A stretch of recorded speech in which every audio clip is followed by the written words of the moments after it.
여러분 안녕하십니까? 뉴스가 있는 저녁 변상욱입니다. 코로나19로 국민 절반이 불안과 우울감을 경험하고 있다는 경기연구원의 설문조사 결과가 나왔습니다. 지방자치단체의 심리지원단에도 코로나19와 관련한 심리 상담이 늘고 있습니다. 전문가들은 이럴 때 잘못된 정보와 자극적인 소문, 분노와 비난은 정신건강에 해롭다고 진단합니다. 특히 더 취약한 노인, 어린이, 장애인, 확진자 그리고 유가족들을 보듬어 안아야 할 때라고 당부하고 있습니다. 뉴스가 있는 저녁 5월 19일 화요일에 준비된 소식 안기령 앵커가 소개합니다.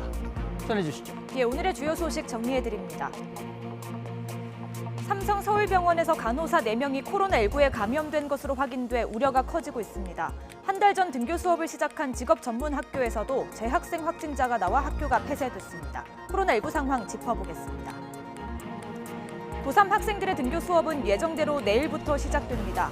만일에 대비해 교육부는 오늘부터 24시간 비상근무 체제로 전환했습니다. 등교를 하루 앞둔 대비태세 잠시 뒤에 알아보겠습니다. 구속기간 만료로 정경심 교수가 석방된 데 이어 조국 전 장관의 동생도 보석으로 석방된 가운데 조국 전 장관 오촌 조카의 재판이 마무리 단계로 접어들었습니다. 최근 열린 재판에서 어떤 이야기가 나왔는지 시사 유튜버에게 들어보겠습니다. 5.18 민주화 운동 40주년을 맞아 임을 위한 행진곡이 새롭게 태어났습니다. 노래를 부른 가수 이은미 씨를 스튜디오에 모시고 관련된 이야기 들어보겠습니다. 삼성 서울병원에서 수술실 간호사 4명이 코로나19에 감염됐습니다.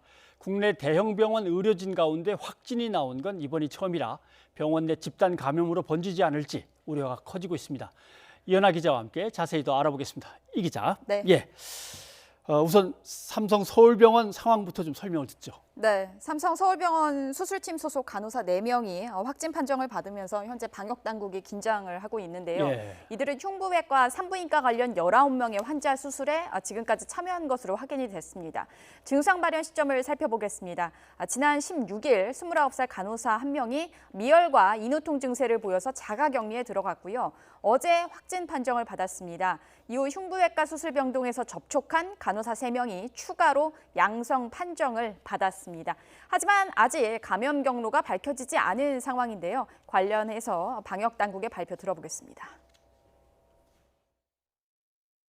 병원 내의 감염이라면 감염원이 누구인지 어느 경로인지 또는 원내 감염이 아닌 의료진이라 하더라도 의료 외의 또는 해당되는 시설 외에서의 감염도 가능하기 때문에 네, 현재까지는 이들과 접촉해서 검사 대상자로 분류된 사람이 623명으로 집계가 됩니다. 예. 오전에 200여 명이었는데 급격히 증가를 한 상황이고요. 하지만 추가로 더 늘어날 가능성도 있습니다. 박원순 서울시장의 발언 들어보겠습니다. 물론 이 숫자는 늘어날 가능성이 있다고 저희들은 보고 있습니다. 중증 환자들과 기저질환자들이 많은 대형 병원에서 집단 감염이 발생했다는 것은 매우 엄중한 상황이다.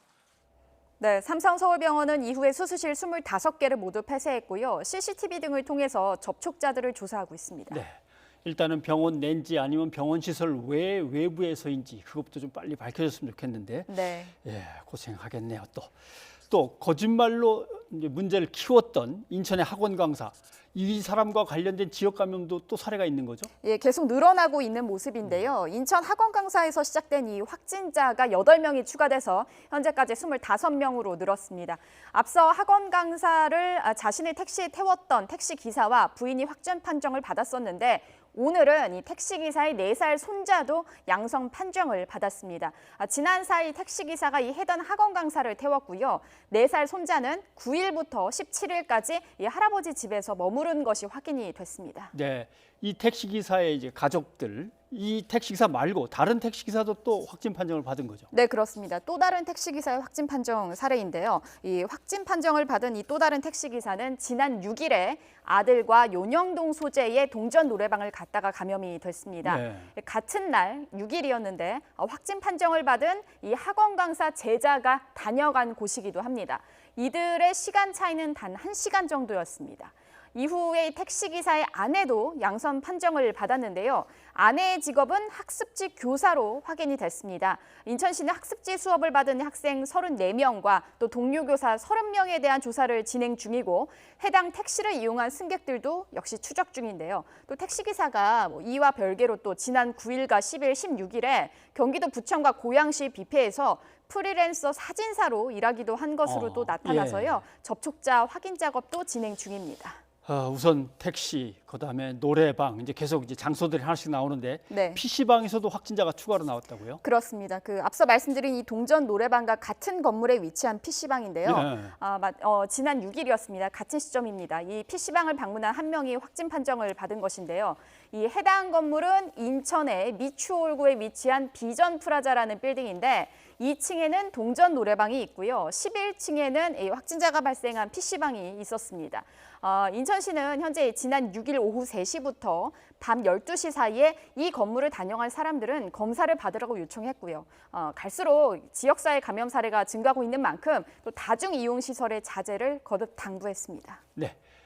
이태원 클럽발 집단 감염이 걱정했던 만큼 폭발적으로 벌어지지 않았습니다만 여기서라도 어떻게든 딱 틀어 막으려면은 개인 방역 위생 수칙 더 잘 지키면서 지켜봐야겠습니다. 이 기자 수고했습니다. 네, 이렇게 갑작스레 의료진 감염이 터져 나왔습니다. 삼성서울병원은 본관 수술실을 폐쇄했고 예정된 수술도 연기했습니다.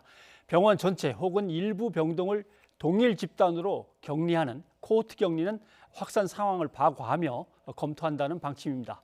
나혜인 기자의 보도입니다. 삼성서울병원에서 진행되는 수술은 하루 평균 150건 이상, 많을 때는 200건이 넘습니다. 이 가운데 확진자가 나온 본관 3층 수술장에서만 하루 60건에서 70건에 이르는 수술이 이뤄집니다. 병원은 우선 3일 동안은 잡혀있는 수술을 연기한다는 방침을 정했습니다. 수술실 재개는 상황에 따라 결정할 계획인데 폐쇄 기간이 늘어나면 피해가 커질 수밖에 없습니다. 응급수술이나 중증수술은 다른 수술장으로 옮겨서 정상적으로 진행하고자 노력하고 있습니다. 병원을 찾는 외래 환자는 하루 평균 8천여 명, 근무하는 직원도 9천 명에 달합니다. 병원은 외래 진료는 정상적으로 운영하기로 했습니다. 환자와 보호자들은 불안한 기색을 감출 수 없습니다. 아무래도 걱정이 됐죠. 아버지가 좀 큰 수술을 하셔가지고 아무래도 면역력이 약해져 있는데 이렇게 큰 병원에서 감염이 일어났다는 거는 좀 이제 환자들이나 여기 치료차 오는 사람들한테도 굉장히 좀 위험하지 않을까라는 생각. 특히 산부인과 수술에 참여한 간호사도 감염되면서 추가 전파 우려가 커지고 있습니다. 병원 전체를 코호트, 즉 동일 집단으로 묶어 격리해야 하는 게 아니냐는 지적도 나왔지만 아직 그럴 단계는 아니라는 게 방역당국의 판단입니다. 이분들의 동선이 일반 병동에까지는 아직 확대되지 않은 것으로 좀 파악되고 있기 때문에 추가 역학조사를 해봐서 만약에 필요한 조치가 필요하면은 하지만 당장 치료가 필요한 환자들도 많은 만큼 추가 폐쇄 여부는 향후 확산 상황을 지켜보며 신중하게 검토한다는 게 보건당국의 방침입니다. YTN 나혜인입니다. 용인 강남병원에서도 20대 직원이 확진 판정을 받아서 병원이 폐쇄됐습니다. 이 병원은 코로나19 사태에 대응해 국민안심병원으로 지정된 곳인데요. 해당 직원은 이틀 연속 이태원 클럽 관련 확진자와 접촉한 것으로 확인됐습니다. 김학무 기자입니다. 경기도 용인 구도심에 있는 강남병원. 전체 17개 진료과와 응급실, 건강검진센터 등을 갖춘 종합병원이지만 오가는 사람이 별로 없어 썰렁합니다. 이 병원 방사선사로 근무하는 20대 남성이 발열과 몸살 증상을 느껴 선별진료소에서 검체 채취를 받은 건 18일 낮. 이후 같은 날 밤 코로나19 확진 판정이 나오자 병원 전체가 폐쇄됐습니다. 입원 환자 174명과 야간 근무를 한 의사와 간호사 등 39명의 이동이 금지됐고 병원 직원 400여 명의 출근도 일단 금지됐습니다. 역학조사에 나선 용인시는 이 방사선사가 지난 14일과 15일 이틀 동안 친구들을 만났는데 이 가운데 이태원 클럽 확진자가 포함됐다고 밝혔습니다. 안양시 동안구에 거주하는 방사선사가 대중교통을 이용해 출퇴근한 만큼 이 과정에서 접촉자가 발생했을 가능성에 대해서도 조사 중입니다. 또 16일 이후 방사선과 방문자 등을 대상으로 밀접 접촉 여부를 분류하고 있습니다. 그분들에 대해서 일일이 지금 통보를 해서 자가격리를 하고 그다음에 이제 저희들이 필요하면 채취를 하러 가도록 이렇게 하겠습니다. 강남병원은 외래 환자 구역과 선별진료소, 호흡기 질환 진료구역이 분리된 국민안심병원. 하지만 국민안심병원이란 명칭이 무색하게 병원 직원이 확진 판정을 받고 의료진과 환자를 감염시켰을 가능성도 커 보건당국이 긴장하고 있습니다. YTN 김학무입니다. 서울 영등포에 있는 직업전문학교의 재학생이 코로나19 확진 판정을 받았습니다. 이 학생은 최근 확진자가 잇따른 서울 도봉구의 코인 노래방에 들렀다가 감염된 것으로 파악됐습니다. 처음 의심 증세가 나타나고 닷새 동안 정상 출석했기 때문에 추가 감염 우려가 커지고 있습니다. 부장원 기자입니다. 서울 당산동에 있는 한국과학기술 직업전문학교입니다. 학생들이 줄지어 건물 밖으로 나오고 방역복을 입은 관계자들이 건물을 소독합니다. 재학생 가운데 한 명이 코로나19 확진 판정을 받은 겁니다. 저는 5층에서 수업을 듣고 그분은 3층에서 수업을 들었다고 하더라고요. 접촉 그런 거는 없지 않았을까 생각하는데 혹시 모르니까 검사를 한번 받아봅니다. 확진 판정을 받은 학생은 서울 도봉구에 사는 19살 A군. 지난 11일 두통 등 증상이 처음 나타났는데 일주일 뒤에야 진단검사를 받았고 하루 뒤 최종 양성 판정이 나왔습니다. 지난 7일 도봉구 소재 가왕 코인 노래방에 들렀다가 감염된 것으로 파악됐습니다. 이 노래방은 이태원 클럽 확진자와 접촉해 감염된 도봉구 10번 환자가 다녀갔고 이후 방문자 중 추가 확진자가 잇따른 곳입니다. 사용한 방은 다릅니다. 또 그 안에서 겹치는 동선도 없어요. 그 노래 연습장 안에서. 이제 역학조사 해보니까 그때 감염된 걸로 그렇게 현재 추정하고 있습니다. 또 다른 문제는 확진된 학생이 첫 증상이 나타난 뒤 닷새 동안 학교에 정상 출석했다는 점입니다. 일반 학교와 달리 학점은행제로 운영되는 이 학교는 지난달 20일부터 등교 수업을 진행했습니다. 같은 기간 함께 수업을 들은 학생만 600여 명, 밀접 접촉자는 22명으로 파악됐습니다. 학교 측은 확진 소식을 전해 들은 뒤 곧바로 건물을 폐쇄하고 운영을 중단했습니다. 양성과 학생이 여기 며칠간 공부했었는데 어떻게 해야 되나 해서 최근에 연락받고 수업 중단하고. 방역당국은 학교 내외부를 소독하고 학생과 교직원에 대해 전수검사를 벌이고 있습니다. YTN 부장원입니다.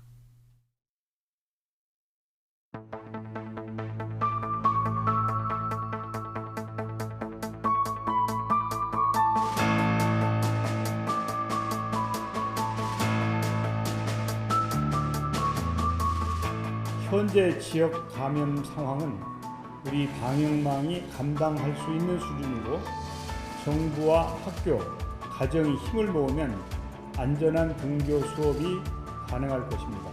45만 명 고3 학생들의 상급 학교 진학, 사회 직업 진출의 길을 무한정 유보시킬 수는 없습니다.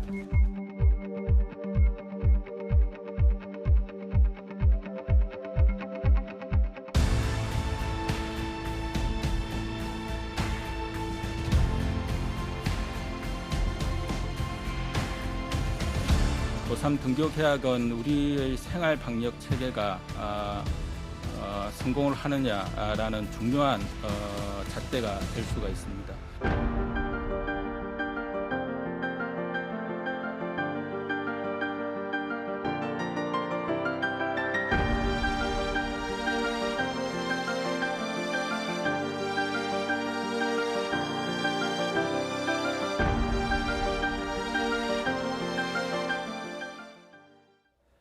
고등학교 3학년 등교를 하루 앞두고 있습니다. 학교마다 방역 점검에 분주합니다. 급식실에는 칸막이가 마련됐고 열이 나는 학생을 진찰하기 위해 방역복도 비치됐습니다. 학생 맞이에 분주한 학교 현장에 손효정 기자가 다녀왔습니다. 석 달 만에 학생을 맡게 된 서울의 한 고등학교. 모든 학생은 등교하자마자 별관에 설치된 열화상 카메라를 먼저 지나야 합니다. 37.5도가 넘으면 곧바로 다른 학생들과 분리돼 일시적 관찰실에서 진찰을 받게 됩니다. 이때 보건교사가 입을 방역복도 준비됐습니다. 학생이 일시적 관찰실로 가게 되면은 보건교사가 방호복 그리고 보안경까지 쓰고 니트릴 장갑까지 다 착용을 하고 난 뒤에 학생을 만나게 됩니다. 교실 책상도 1m 이상 떨어지도록 새로 배치했습니다. 온종일 마스크를 써야 하는 만큼 수업 시간을 10분씩 줄이고 줄어든 시간은 원격 수업으로 대체하기로 했습니다. 그런데 하루 종일 이렇게 학생들이 마스크를 쓰고 공부를 해야 한다면 얼마나 힘들겠어요. 40분 수업을 하고 나머지 10분은 온라인으로. 곳곳에는 체온계와 손소독제를 비치했습니다. 마스크를 벗어야 하는 급식실은 더 신경 써서 거리두기 지침을 마련했습니다. 식당에는 이렇게 자리마다 칸막이가 설치돼 있고 방역수칙이 적힌 스티커도 붙어 있습니다. 학생들은 각 학급별로 시간 차이를 두고 식사를 하게 됩니다. 학교 구석구석 방역 작업도 마쳤고 교실 에어컨도 필터 청소와 소독을 끝냈습니다. 등교 시간도 구분해 고등학교 3학년은 8시에서 8시 10분 사이, 고등학교 1, 2학년은 8시 10분부터 20분 사이에 교실에 들어오도록 할 예정입니다. 책상을 스스로 닦고 학교 안에 생활을 할 때는 마스크는 식사 시간을 제외하고는 항상 착용하고 7가지 수칙을 꼭 지켜주시길 부탁드립니다. 석 달 만에 학생들을 맞을 학교에는 설렘과 긴장감이 동시에 감돌고 있습니다. YTN 손효정입니다. 네, 코로나19 여파로 미뤄졌던 등교를 시작한 학생들은 어떨까요? 2달 만에 등교입니다. 예, 취재진이 만난 학생들은 등교를 앞두고 불안과 안도가 교차하는 모습이었습니다. 박희재 기자입니다.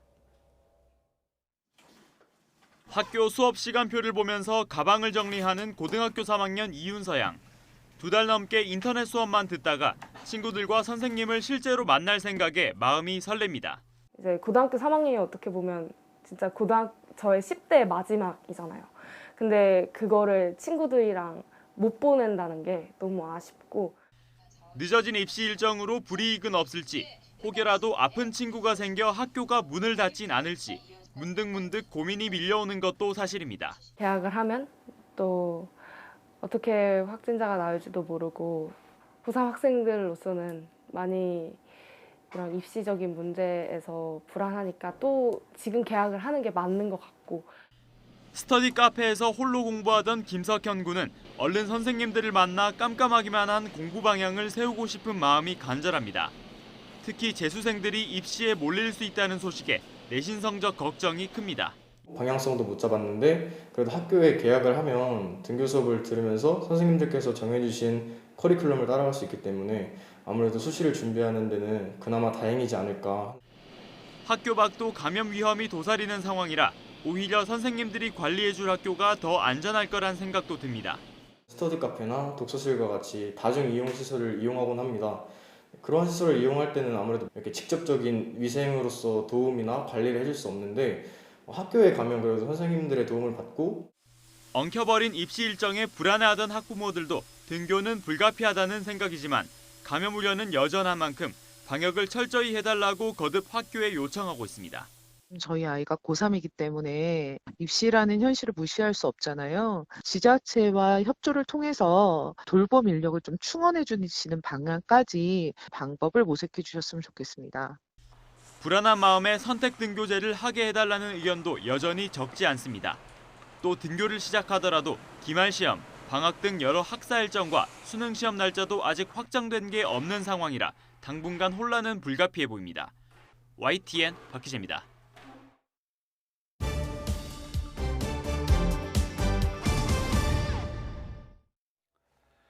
조국 전 법무부 장관 가족을 둘러싼 재판이 한창 진행되고 있는 가운데 법정에서는 연일 검찰과 변호인 측의 공방이 계속되고 있습니다.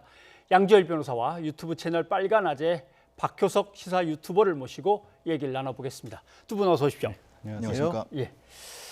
자, 먼저 조국 전 장관 공판 소식은 우리 빨간아재 박 선생과 함께 얘기를 나눠봐야 될 것 같습니다. 이제 이쯤이면 거의 다 끝나가는 거 아닙니까? 적어도 코링크 피의에 대해서는. 그렇죠? 조범동 씨 공판은 이제 마무리 단계고요. 예. 정경심 교수에 대한 공판은 지금 입시와 관련된 혐의에 대해서 증인신문은 거의 마무리 단계고 사모펀드와 관련된 증인신문은 이제 시작 앞두고 있습니다. 있는 거고. 그런데 조범동 씨에 대한 공판이 진행되면 검찰이 맨 처음에 기소한 취지로 보면 이때쯤에는 정경심 교수하고는 이렇게 연결돼서 이런 혐의가 드러나기 시작하면서 조국 장관 쪽으로 번져가야 되는데 계속 얘기가 거듭되면 거듭될수록 익성만 계속 나온단 말이죠. 네네. 예, 그 얘기를 좀 해주셔야 될 것 같습니다. 조범동 씨 재판이 이제 마무리 단계에 접어들면서 조범동 씨가 증인석에 앉아서 피의자 신문을 2주 동안 진행을 했습니다. 예. 두 번째 피의자 신문이 어제 있었는데요. 법정에서 조범동 씨 증언대로라면 이 코링크피 설립 동기가 예. 2015년 5월에서 6월 사이에 익성의 이봉직 회장이 금융회사를 하나 만들자라고 지시를 했고 그 이후에 만들어진 법인이 코링크피이고 예. 그래서 조범동 씨는 이 코링크피가 익성의 계열사 정도로 인식을 하고 있었다는 증언을 했습니다. 네. 그러면 정경심 교수한테서 조범동한테로 건너간 돈 이거는 어떻게 봐야 되는 겁니까? 그것이 이제 투자냐 대여냐 하는 이제 핵심 횡령 혐의 중에 정경심 교수에게 공범으로 되어 있는 핵심 혐의 중에 하나인데 예. 2015년 12월에 5억 원 그리고 2017년 2월에 5억 원 이 두 가지 합쳐서 10억 원에 대한 예. 대여라는 것이 조범동 씨와 정경심 교수 측의 주장이고요. 검찰은 예. 계속해서 이것이 투자다. 투자기 때문에 이자를 줄 이유가 없는데 법인의 자금을 빼서 이자를 지급했기 때문에 이것이 이제 횡령이다 이렇게 예. 주장을 하고 있는데 사실 뭐 양지열 변호사와도 좀 전에 말씀을 나눴지만 이 당시에 2015년 12월에 최초의 5억 원을 대여를 해줄 당시에 정경심 교수와 예. 조범동 씨 처명의의 금전 소비대차 계약서가 발견이 됐습니다. 예. 그래서 이 명확한 물증을 뛰어넘는 강력한 증거를 검찰에서 내놓기 전에는 이것이 대여라는 것이 대체적으로 주변의 평가인 것 같습니다. 네. 그런데 거기에서 관련해서 다른 어떤 계약이라든가 뭐 이런 투자와 관련된 어떤 비슷한 문건들이나 이런 것들이 나왔다고 하는 건 뭐 때문에 그런 겁니까? 뭐 계약과 관련된 부분들보다는 예. 이제 이런 거죠. 그러니까 정경심 교수는 빌려준 돈이기 때문에 그 돈을 제대로 회수하기 위해서 예. 돈이 뭐 제대로 운영이 되고 있냐, 회사는 잘 운영되고 있냐 이런 식의 물을 했다라는 것이고 또 조범동 씨 입장에서는 회사 코링크 쪽에서 돈을 가져다가 예. 이자 명목으로 돈을 지급을 하려다 보니까 네. 뭐 장부상으로 필요하기 때문에 뭐 자본계약서 같은 것도 체결했다 예. 이런 건데요. 이게 투자냐 대여냐에 따라서 많이 달라지는 게 뭐가 되냐면 투자라고 본다라면 투자한 돈에서 투자의 이익을 회수하기 위해서 없는 허위 자문 계약서를 만들어내서 횡령의 공범이 되는 것이고요. 정경심 예. 교수가. 그게 아니라 빌려준 돈이라고 한다면 사실 정 교수 입장에서는 빌려준 사람이 돈을 갚는 데 있어서 이게 자문계약 명목을 만들어서 돈을 이자를 갚든지 아니면 그냥 갚든지 간에 그거는 정경심 교수가 직접 관여할 바가 안 되는 그런 상황이 되는 거거든요. 예. 사실 지난해 이제 초기에 뭐 조국 전 장관과 관련해서 여러 가지 의혹들이 제기가 됐었을 때는 이 코링크라고 하는 곳이 실소유주가 뭐 정경심 교수나 조국 전 장관이라거나 아니면 언론에서 조국 일가 펀드라는 식으로까지 예, 얘기가 조국 나왔는데 펀드 뭐 이렇게 얘기했죠. 그렇습니다. 그런데 지금 사실은 검찰의 공소장 자체에서도 이미 그 정도 규모는 아니었던 것으로 지금 나와 있거든요. 액수가. 그리고 이제 좀 전에 말씀하신 것처럼 만약에 익성이라고 하는 다른 회사에서 그 회사의 상장이라든가 다른 이익을 위해서 이 주로 돈이 이 투자가 된 것이라고 한다면 예. 사실은 정경심 교수 같은 경우에는 그런 쪽에 있어서 별로 관여한 게 별로 안 나오는 거예요. 그래서 굉장히 많이 제기됐던 의혹에 비해서 사모펀드와 관련된 부분은 오히려 딱히 사실 나오는 게 없는 그런 상황이 네. 되는 거죠. 만약에 이게 대여가 맞다라면. 그러면 피고인으로 자리에 앉은 그 조범동 씨는 계속 억울하다는 얘기를 강조했습니까? 법정에서 본인 입으로 증언하기로는 이 사건 수사 초기에는 굉장히 억울했고 해명하고 싶었다. 그런데 지금은 많이 반성하고 있고 잘못했다고 느끼고 있고 지금 억울한 부분은 없다라고 얘기를 했습니다. 예. 다만 익성과 관련해서는 이 수사나 재판 과정에서 CCTV가 분명히 가려질 것으로 기대를 했는데 예. 이 부분의 조사가 굉장히 미흡했다라고 본다. 때문에 내가 반성을 하고 내 죄는 달게 받겠지만 다른 사람의 벌까지 내가 받지는 않도록 잘 살펴달라 뭐 이런 식으로 옵소를 하기도 했습니다. 네. 근데 인정할 건 인정하겠다는 거는 아까 양 변호사께서 설명하신 그 이자를 줘야 되는데 그 이자를 갖다가 이제 회사 돈을 갖다가 가져다가 준 그 횡령의 문제 그걸 인정하겠다는 뜻으로 봐야겠죠. 그러니까 본인이 그건 아니고요. 그건 그건 아니고 아닌가요? 그거는 갚을 돈을 갚았다라는 것이고요. 다만 지금 조범동 씨 같은 경우에는 코링크 운영 과정에서 사적으로 유용한 부분이 있다. 그러니까 아하. 이게 정 교수와 연결된 범죄가 아니다. 아니다. 별도의 범죄로 훨씬 많은 내용이 기소가 돼 있거든요. 예. 그런 부분에 있어서는 아무리 지금 뭐 회사 자산이지만 뭐 너무나 잘 아시다시피 회사 돈을 함부로 쓰게 되면 예. 그게 명목이 어찌됐든 간에 이제 문제가 분명히 그렇죠. 있지 않습니까? 예. 그런 부분은 인정한다는 거죠. 알겠습니다. 근데 이제 신문에서 기사를 쭉 읽다 보면은 이제는 뭐 내 억울한 건 없다. 다 인정을 한다. 뭐 이런 식으로 반성하고 있다. 이렇게 얘기를 하니까 이게 어디까지 얘기를 하는 건지 이게 좀 헷갈릴 때가 있습니다. 그리고 조국 전 장관의 딸 조민 씨 얘기를 해봐야 될 것 같습니다. 2009년에 국제학술대회가 있었는데 조민 씨는 참석했다. 그것이 나름대로 어떤 인정을 받았다라고 하는 건데 또 어떤 친구 얘기는 나는 본 적 없다. 없었다라고 얘기를 했기 때문에 이 부분에 대해서도 또 새로운 사실들이 지금 나온 거죠. 가장 최근에 증인신문에서 관련 증언이 나온 것은 당시 2009년에 그러니까 조국 교수 딸이 고3 때의 일입니다. 2009년에 서울대 공익인권법센터 사무국장을 했던 분이 증인으로 나왔습니다. 이분도 이 형사소송법으로 박사학위를 받은 법학자인데요. 이분이 나와서 증언하기를 당시에 이 국제학술대회 세미나를 본인이 다 준비를 했고 근데 세미나 준비하는 과정에서 고등학생이 3명이 왔다. 그런데 남학생 2, 여학생 1명이었는데 그중에 남학생 1명은 교복을 입고 와서 내가 어느 학교 학생인지 알았다는 겁니다. 그것이 이제 대원외고 학생인 것이고. 그리고 나머지 2명은 남학생 1명, 여학생 1명인데 처음에는 누군지 몰랐다고 해요. 근데 세미나가 끝나고 나서 참석했던 교수들과 남아있던 학생들을 데리고 교수회관에서 있었던 뭐 저녁 식사를 겸한 뒤풀이 자리에 갔는데 거기서 조국 교수의 딸이 내가 조국 교수님의 딸이다.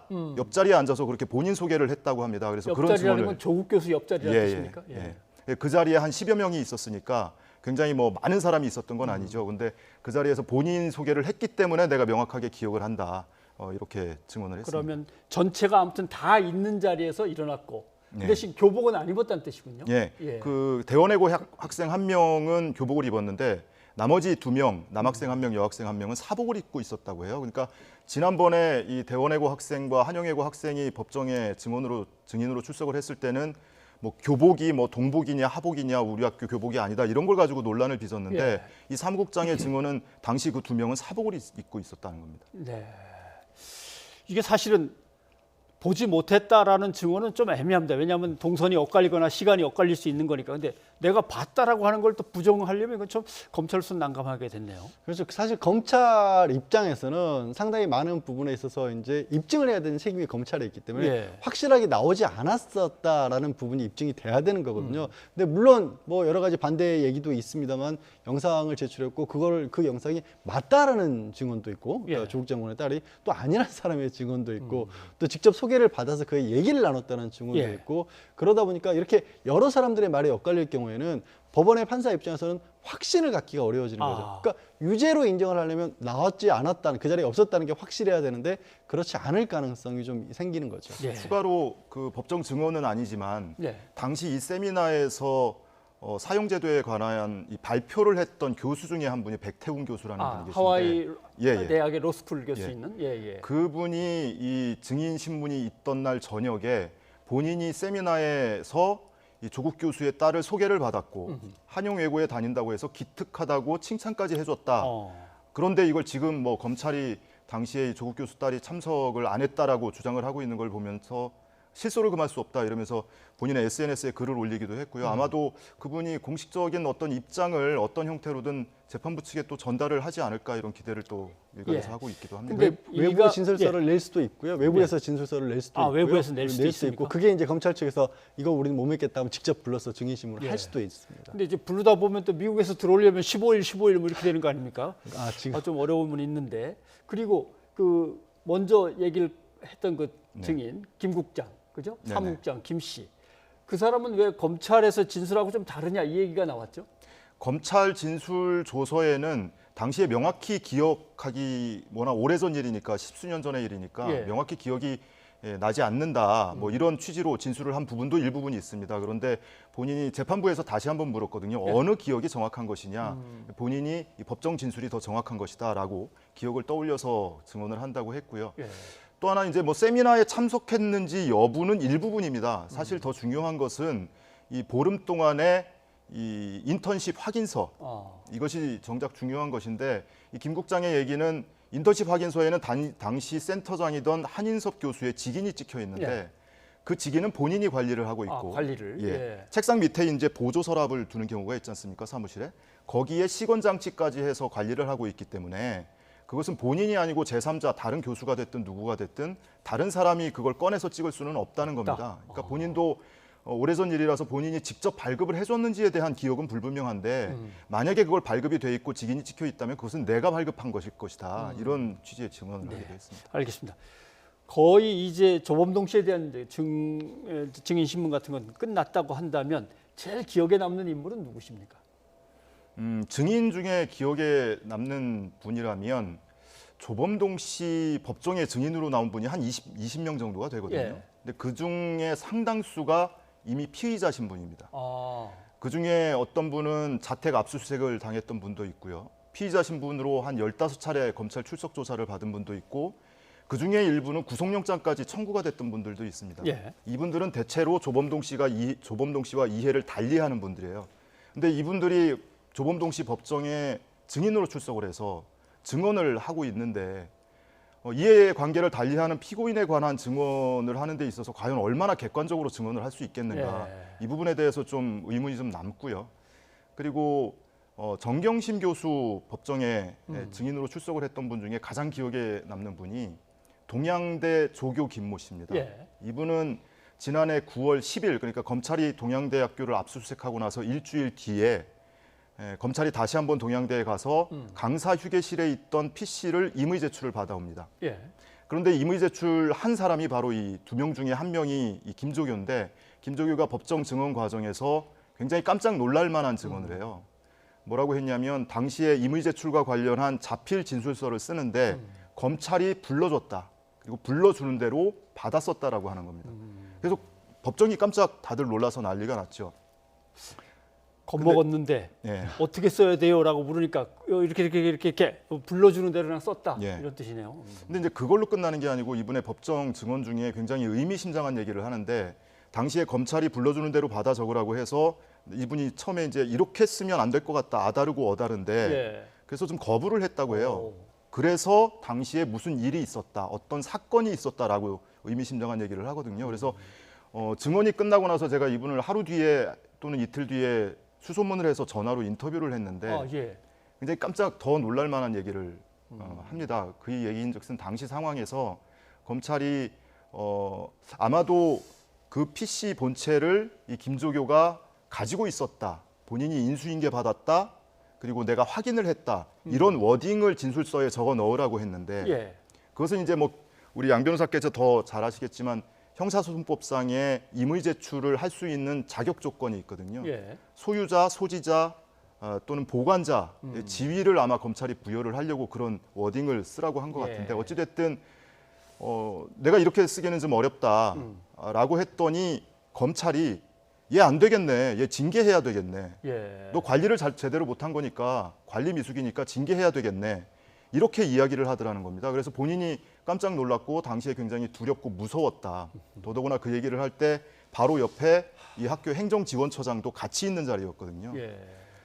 그래서 굉장히 깜짝 놀라는 진술을 나중에 인터뷰를 통해서 들었는데 거기서 끝나는 게 아니고 그러고 나서 임의 제출하고 나서 한 달여 뒤에 10월 15일에 검찰에 출석을 해서 참고인 조사를 받았는데 거기에 이제 진술 조서에 보면은 당시 뭐 강압적인 일이 있었습니까라는 질문이 있는데 그 질문을 받고 네, 당시에 그런 일이 있었습니다라고 진술을 했더니 당시 검사와 수사관들이 깜짝 놀라서 뭘 가지고 그렇게 얘기를 하냐라고 물어서 당시에 그 키 작고 한 검사님이 저한테 징계해야 되겠다고 그렇게 얘기를 하지 않았습니까? 그래서 제가 굉장히 무섭고 강압적이라고 느꼈습니다.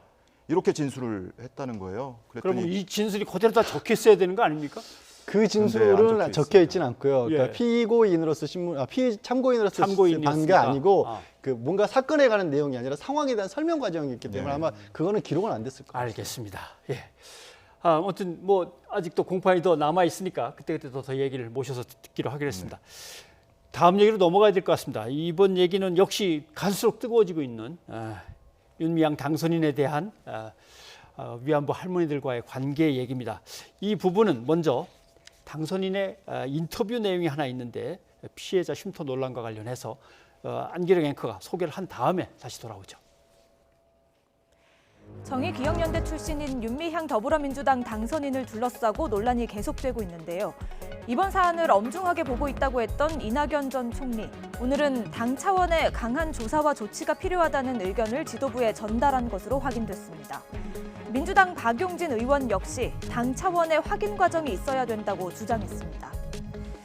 하지만 여전히 당내 의견은 엇갈리고 있는데요. 송영길 민주당 의원, 언론이 사람을 부정적으로 유도하는 게 마음이 아프다며 언론의 보도 행태를 지적했습니다.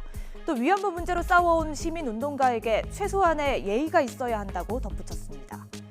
반면 연일 새로운 의혹을 제기하고 있는 미래통합당은 국정조사 카드까지 꺼내며 압박을 펴고 있습니다.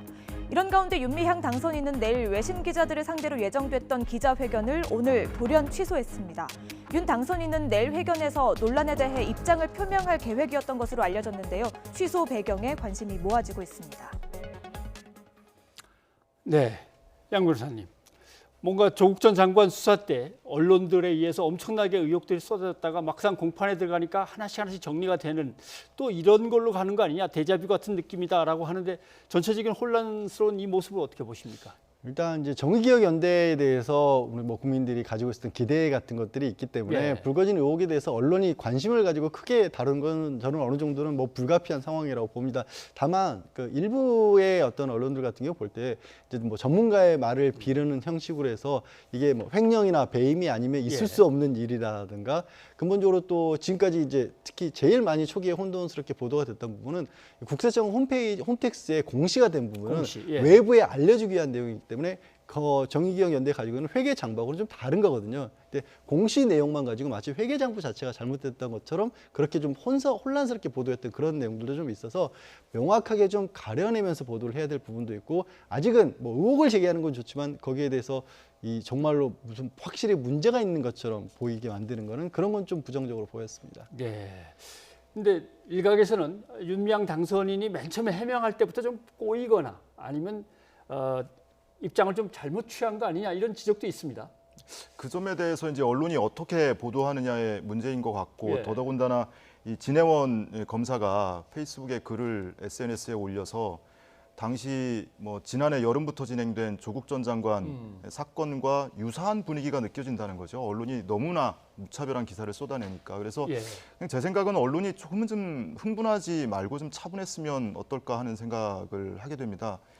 그러니까 전체적으로 뭐 정치권도 그렇고 언론도 그렇고 집단적 무책임의 궤도에 올라탄 것 아니냐 예. 이런 느낌을 받게 하는데 초기에 누군가가 어떤 사건이 이슈가 터졌을 때 뭐 추적 보도를 하고 단독 보도를 하고 하는 과정에서는 뭐 크로스 체크고 하고 검증 과정을 거치는데 이게 어느 선을 지나쳐서 딱 고삐가 풀려버리면 검증 과정이 굉장히 소홀하게 되고 그리고 뭐 너무 쉽게 의혹 기사를 좀 양산해내는 경향이 네. 있어서 조금은 차분하게 좀 바라볼 필요가 있지 않나 뭐 이런 생각을 좀 하게 됩니다. 네. 근데 그 중에서 이제 가장 지금 흥분이 이제 돼 있는 어떤 이슈는 비싸게 사서 싸게 팔았다라고 하는 예, 흔히 뭐 말하는 그 펜션처럼 썼다는 예. 그 별장에처럼 썼다는 그 건물의 문제인 것 같습니다. 예, 그렇습니다. 이제 물론 분명히 지적할 부분은 있어요. 제가 예. 보기에도 왜 굳이 이제 경기도 안산까지 가서 이런 자리를 마련했어야 되느냐 하는 부분들이 있는데 또 이제 윤당선이나 정의기억연대 세명한 내용 중에 하나가 이게 비싸다고 하는데 당시에 이제 건축주가 자기가 살기 위한 집으로서 다른 데보다도 훨씬 더 좋은 자재를 써서 썼다. 그러니까 내가 살 집이기 때문에 비싼 자재를 썼다라는 그런 내용과 예. 그다음에 이 건설주 원래 이제 집의 주인이었던 분이 평소에 자기가 이제 팔기 위해서 지었던 비용 구축될 비용이 있을 거 아닙니까? 예. 그 비용을 수평 비교를 해서 과거에 뭐 본인이 다른 인터뷰에서 집 지는데 평당 뭐 300, 400 든다고 그랬는데 왜 이 집은 그렇게 비싸냐 이런 식으로 단순 비교를 하는 건 조금 우리스러운 부분이 있고 예. 분명히 저는 이 부분은 일단 확인은 필요할 것 같은데 확인, 예. 제가 말씀드린 이런 부분도 그러면 같이 확인해 봐야 되는 건 아니냐. 그러니까 윤당선인 측의 얘기가 정말로 맞는지도 같이 좀 수평적으로 비교를 해줬으면 좋겠다는 생각이 드는 거죠. 예. 이 검찰이 직접 수사를 해야 될 사안입니까? 지금의 이 상황에서는? 지금은 이제 고발도 들어와 있는 부분이기도 하고요. 근데 예. 다만 이제 검찰이 수사를 한다고 해서 무조건 처음부터 뭐 모든 것을 다 입증해 봐라 이렇게 하기는 어려울 것 같고 정의기억연대 쪽에서도 다수의 이제 회계사분들을 통해서 장부 자체에 대한 검증이 있을 거라고 했지 않습니까? 예. 뭐 그 정의원에서도 이 일부 장부 공시 이런 부분의 부실 같은 거는 인정하고 사과를 했는데 그 더 나아가서 이게 실제로 이제 의혹이 제기된 것처럼 불법의 문제까지 가는지까지는 아직은 좀 예단하기 좀 이르지 않나 싶습니다. 네. 박효석 유튜버께서는 어떻게 보십니까? 저도 이 사안을 뭐 깊이 있게 보지는 못했습니다만은 최초의 문제 제기를 했던 이제 할머니는 뭐 일정 정도 본인의 감정이 상한 부분도 있고요. 근데 지금은 이제 그 단계를 넘어서서 법적으로 위반 사항이 있느냐 없느냐 하는 부분까지 가는 것 같습니다. 이 윤미향 당선자 개인에 대한 의혹 제기는 차치하고 일단은 정 의원 차원에서 이루어졌던 의혹이 회계 부정 아니냐 이런 부분 아니겠습니까? 그래서 외부 회계 감사도 받아보겠다라고 했고 그걸로 안 된다면 뭐 주무관청의 어떤 감사라든지 법적인 테두리 내에서 그런 걸 통해서 우선 사실관계를 확인하는 게 먼저다. 너무 흥분을 해서 뭐 일방적으로 이렇게 몰아붙이는 행태는 좀 지양해야 되지 않을까 하는 생각을 하게 됩니다. 네, 알겠습니다. 사실 제일 걱정은 명확하게 진상조사를 하고 또는 뭐 회계조사를 해보고 처벌받아야 될 것은 그 정도에 따라 처벌받겠지만 이후에 할머니들은 얼마나 존중을 받으면서 계속 그 길의 문제를 가지고 우리 사회가 함께 마음을 모아서 운동을 계속해 나갈 수 있을까?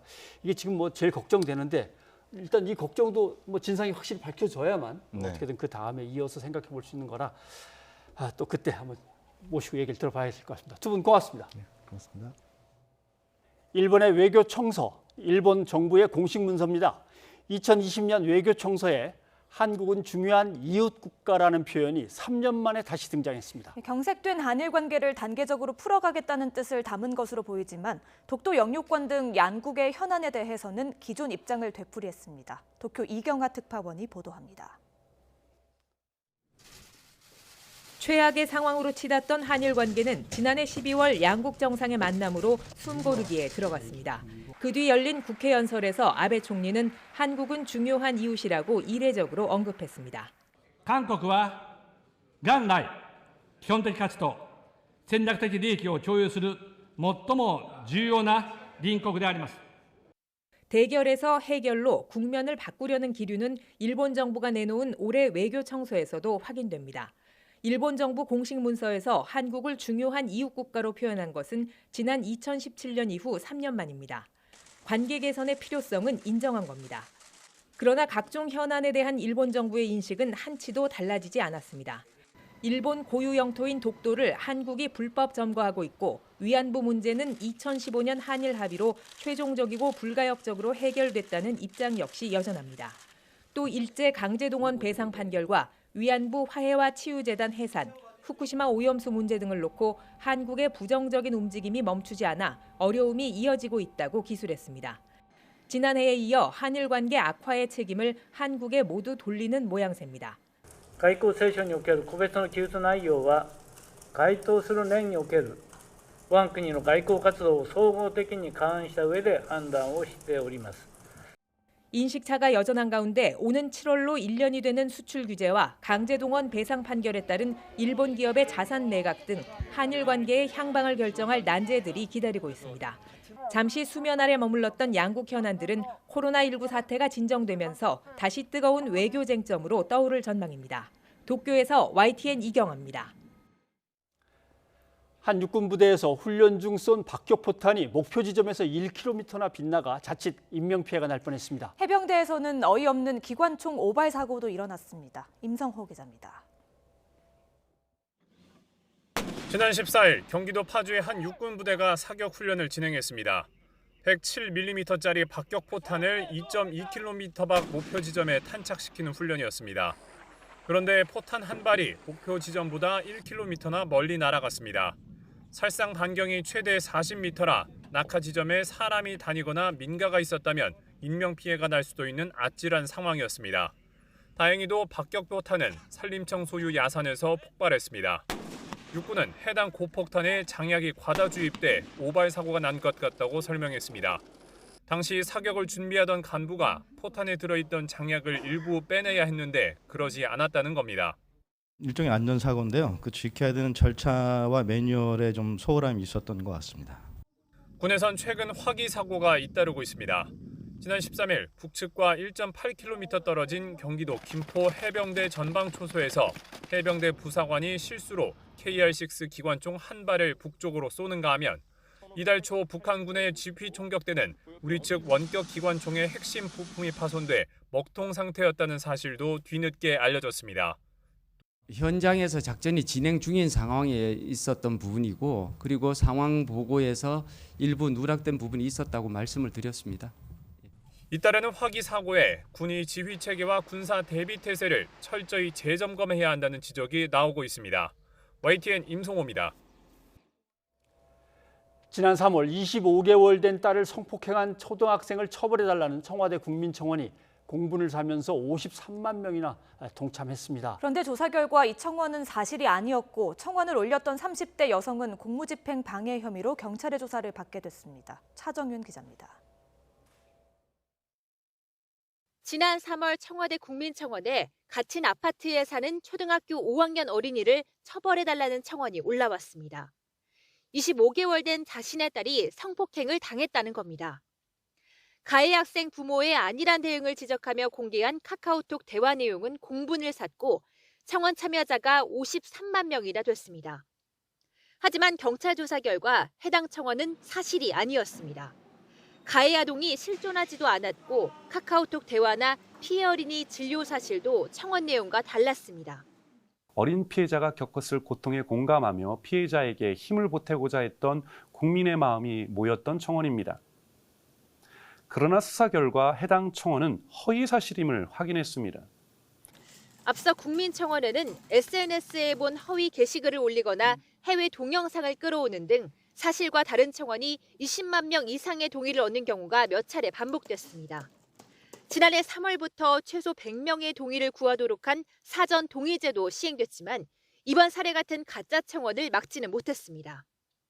청와대는 국민청원은 국민이 직접 의제를 만들어가는 소통의 장이라며 청원의 신뢰를 함께 지켜달라고 당부했습니다.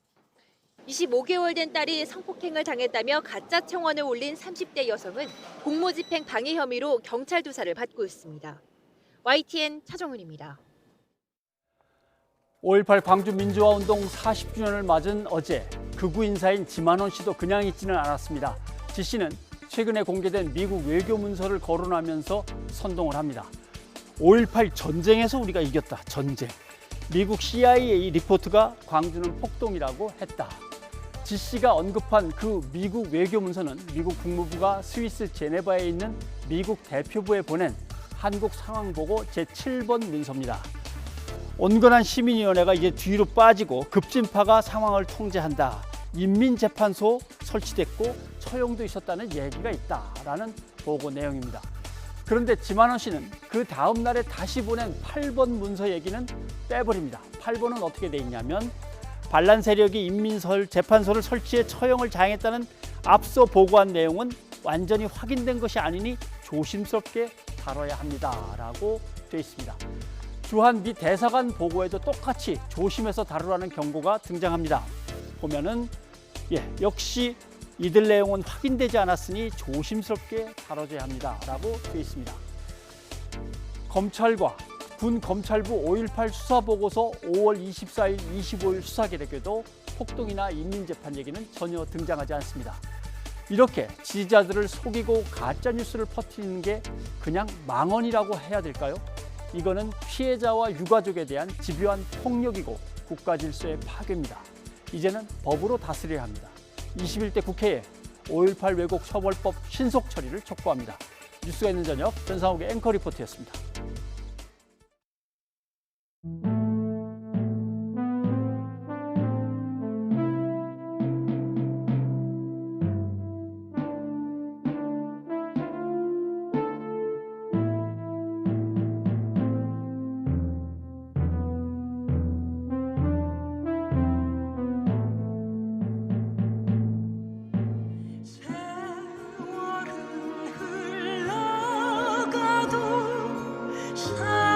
상처는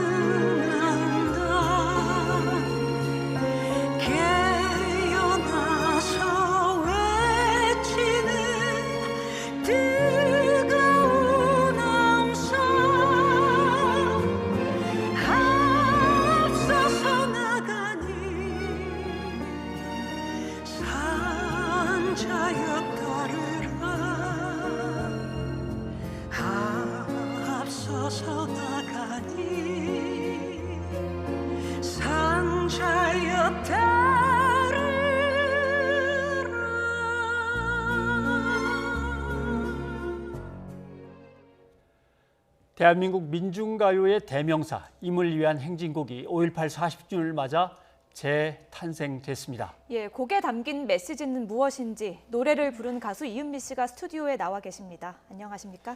어서 오십시오. 예. 안녕하세요. 다시 뵙게 돼서 반갑습니다. 예. 뭐 모든 사람한테 익숙한 곡이긴 합니다만은 요즘 젊은 세대는 좀 생소할 수도 있고요. 어떤 노래인지 먼저 소개를 좀 해주시죠. 5.18 민주화 운동 당시에 계엄군들의 총칼에 쓰러져간 윤상원, 박기순 열사의 영혼 결혼식에 헌정되는 노래극을 만들었었대요. 근데 그 중에 제일 마지막을 장식했던 곡이 임을 위한 행진곡이었던 거죠. 그게 이제 자연스럽게 현장에서 알려지고 불리워지면서 5.18을 대표하는 그런 음악이 된 걸로 알고 있습니다. 예. 그렇다면 40주년을 맞아서 어떻게 노래를 불러야겠다 다짐하게 되셨어요? 굉장히 어려웠었어요. 5.18 역사의 진실을 아직도 모르고 있는 혹은 부정하고 있는 그들에게 기억해야 될 이유가 있다라는 사실을 꼭 알려주고 싶었고요. 살아남은 자의 미안함과 또 진실을 아직 밝히지 못한 사람의 한 사람으로서 부끄러움이 마이크 앞에 서게 한 계기가 됐죠. 글쎄 뭐 노래에 대해서 잘 모르니까 이렇게 설명이 될지 모르겠습니다만 누구나 다 아는 노래는 사실 더 부르기 어렵지 않습니까? 그리고 노래 안에 정말 너무나 많은 것이 담겨 있는 노래는 도대체 어디를 어떻게 해야 될지 참 어려울 것 같은데 제일 신경 쓰이셨던 부분이 어느 부분이신가요? 역사의 현장마다 시민들과 늘 함께했던 음악이어서 사실 그 중압감이 너무 컸어요. 과연 많은 분들의 그 수없이 많은 열망들을 제 목소리로 담아낼 수 있을까? 그런데 역시 가슴으로 노래하는 방법밖에는 없겠구나가 제 결론이었고요. 최대한 제가 느끼는 바들을 부끄러우면 부끄러운 대로 또 여러분들이 이제는 치유와 위로의 노래로 느끼실 수 있도록 새로운 생명력을 제 목소리로 불어넣어야 한다는 사명감으로 노래를 할 수 있게 제게 명령했죠. 그냥 듣기만 해도 되게 어려운 작업이었다는 게 그냥 쿵 하고 와 닿네요. 그런데 이제 이 노래가 대한민국을 넘어서 아시아 국가 곳곳에서 불려지고 있습니다. 뭐 홍콩, 타이완 이렇게 민주화를 꿈꾸는 여러 국가에서 불려지고 있는데요. 노래, 특히 임을 위한 행진곡에 어떤 힘이 있다고 보십니까?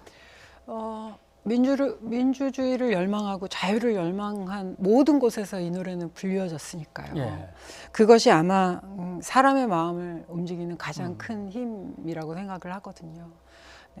그 열망의 힘이 다른 곳에서도 똑같이 작용을 하는 것일 테고요. 진심은 진심으로 전달된다라는 걸 단적으로 보여주는 게 임을 위한 행진곡이라는 곡의 힘인 것 같습니다. 이 공식 영어 가사도 있습니다. 그렇죠? 그 마취송 포 마이 디어 러브 임을 위한 행진곡 이렇게 해갖고 이제 쭉 영어 가사도 공식화된 게 있는데 그러니까 어떻게 보면 그냥 뭐 민주화 항쟁 중에 불려진 노래 뭐 이게 아니라 인간애와 사랑과 어떤 희망, 용기 이런 것들을 갖다 보편적인 정서를 담고 있으니까 어느 나라에서건 좋은 노래야, 힘이 되는 노래야 이렇게 할 수 있는데 세계화는 그래도 좀 어떻게 되는데 전국화는 정말 힘들었습니다. 국내에서 왜 이렇게 작업이 힘든지 그래도 이번에 보수 야당의 대표들이 가서 뭐 이렇게 참배를 하고 그동안의 망언들에 대해서 사과를 했다고 해서 좀 마음이 풀리긴 합니다만은 그 장면 보시면서 어떤 생각이 드시던가요? 하지만 아직도 진실이 밝혀지지 않았다는 것에 주목해야 한다고 생각을 합니다. 그래서 제가 다시 부른 임을 위한 행진곡이 작지만 그 시작점이 됐으면 얼마나 좋을까라는 바람으로 노래를 했고요. 진실을 밝히고 용서를 구하는 것 외에 다른 무엇이 필요하겠나라는 생각입니다. 진실이 밝혀져야 된다는 거에 주목해야 된다고 하셨는데요. 전두환 씨 관련 재판이 진행이 되고 있습니다. 뭐 증거나 증언은 계속해서 나오고 있지만 당사자는 부인을 하고 있거든요. 가수이지만 또 국민의 한 사람으로서 어떻게 보고 계십니까? 그들에게 기대해서는 안 된다고 생각합니다.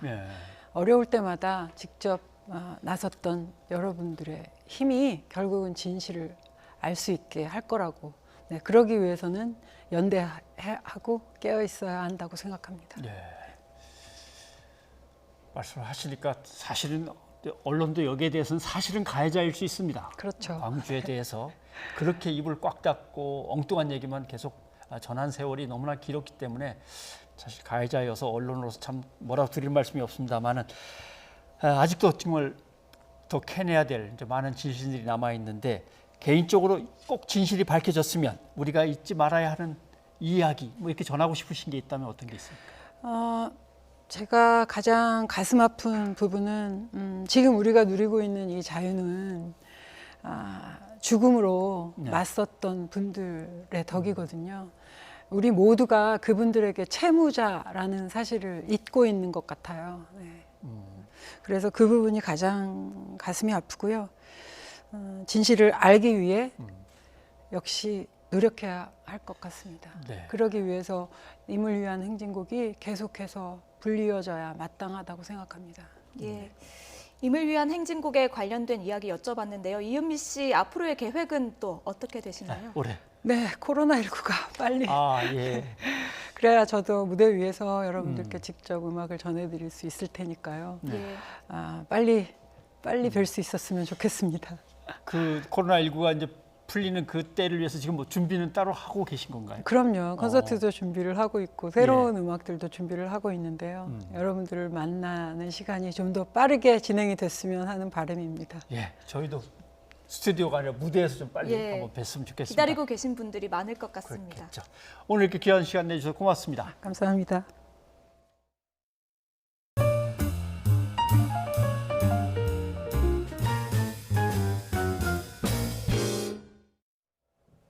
트럼프 미국 대통령은 세계보건기구 WHO가 중국의 꼭두각시라며 비난해 왔습니다. 이번에는 실질적인 개선이 없으면 자금 지원을 영구 중단하겠다고 경고했습니다. 화상으로 진행되고 있는 WHO 총회에 참석하지 않은 채 비난의 수위만 높였습니다.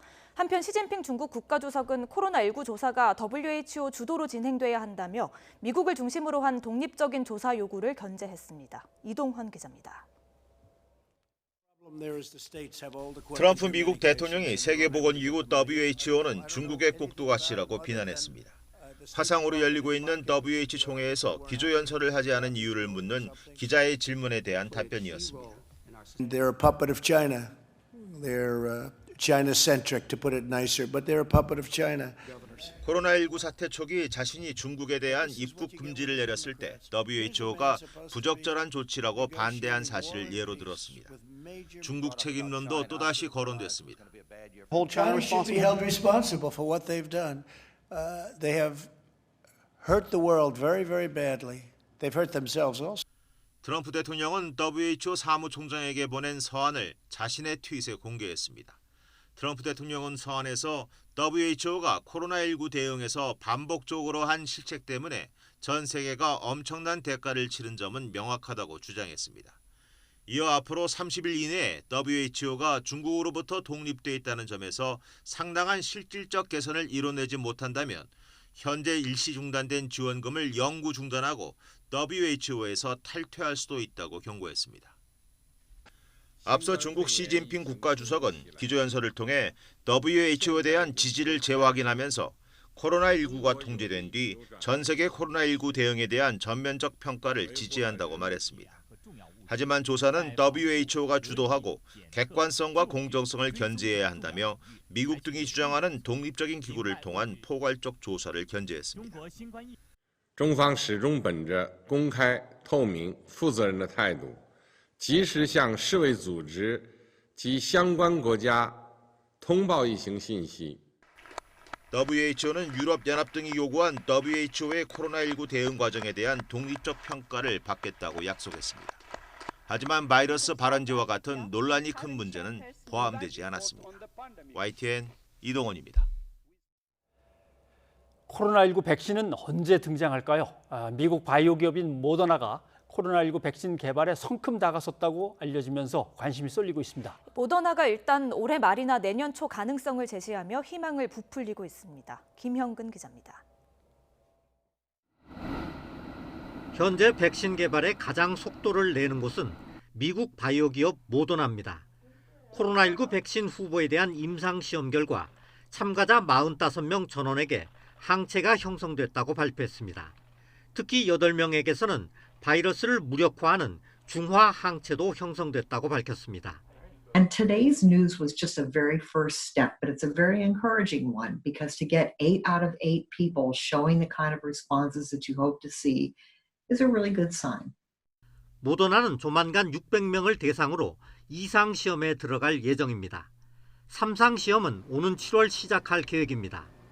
모더나 측은 시험이 순조롭게 진행된다면 올해 말이나 내년 초까지는 사용 가능한 백신이 나올 것이라고 밝혔습니다.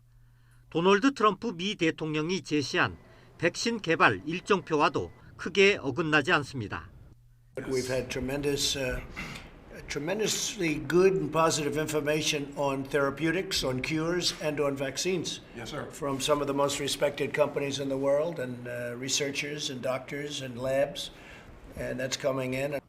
다른 연구소와 기업들도 코로나19 백신 개발에 속도를 내고 있습니다. 모더나 외에도 미국과 중국, 독일 등의 연구소와 기업 7곳이 백신 후보에 대한 임상시험에 들어갔습니다. 전문가들은 충분한 양을 공급하기 위해서는 복수의 백신을 개발하는 게 필수적이라고 보고 있습니다. 미국, 스웨덴, 프랑스 제약회사들도 백신이 개발되면 곧바로 대규모로 생산할 수 있도록 시설 구축을 서두르고 있습니다. YTN 김영근입니다. 중국 남부 윈난성에서 발생한 규모 5.0의 지진으로 인한 사망자가 4명으로 늘었습니다. 관영신화통신은 이번 지진이 어제 저녁 9시 47분에 윈난성 자오퉁시 차오자현 부근에서 발생했다고 보도했습니다. 예, 윈난성 응급관리청은 이번 지진으로 4명이 사망하고 24명이 다쳤다고 밝혔습니다. 신화통신을 비롯한 중국 매체들은 강력한 진동으로 주택이 붕괴되거나 금이 가는 피해가 잇따랐으며 일부 주민이 매몰됐다는 신고도 접수됐다고 전했습니다. LG화학이 인도 안드라파라데시주에서 발생한 가스 누출 사고와 관련해서 현지 환경재판소에 80억 원을 공탁했습니다. 오늘 인도 당국과 업계에 따르면 LG화학 현지 계열사인 LG폴리머스 인디아는 최근 인도 환경재판소에 5억 루피, 약 80억 원을 공탁했습니다. 예, 이는 환경재판소가 가스 누출 피해와 관련해 손해배상에 대비할 필요가 있다며 공탁을 명령한 것에 따른 것으로 환경재판소는 사고의 원인을 조사할 진상조사위원회도 꾸렸습니다. LG폴리머스 인디아는 이 외에도 12만 명분의 무료급식을 제공하는 등 피해 지역 주민 지원에 적극 나서고 있습니다. 예, 이어서 시청자 여러분의 의견 소개해드립니다. 네, 가수 이은미 씨가 나와서 5.18 이무리한 행진곡 부른 노래 이야기를 했는데 9278님 상처나서 아픈 분들을 역지사지의 마음으로 위로해 주신 이은미 씨 사랑합니다 해주셨습니다. 예, 그리고 코로나19와 관련해서 먼저 2369님 부디 각급 학교에서 코로나19가 확산하는 일이 없기를 바라며 아이들이 건강하고 안전하기를 빕니다 하셨습니다. 네, 9330님 내일부터 등교하는 학생들은 힘들더라도 방역수칙을 잘 지켜주기를 바랍니다 해주셨고요. 예, 정의기억연대 논란과 관련해서 3372님 윤미향, 정의연 관련 우울한 소문들의 진실이 명명백백하게 밝혀져야 합니다 하셨습니다. 네. 예, 오늘은 조금 전에 모셨던 이은미 씨의 알바트로스 들려드리고 마치겠습니다. 네, 저희는 내일 다시 찾아뵙겠습니다. 여러분 고맙습니다.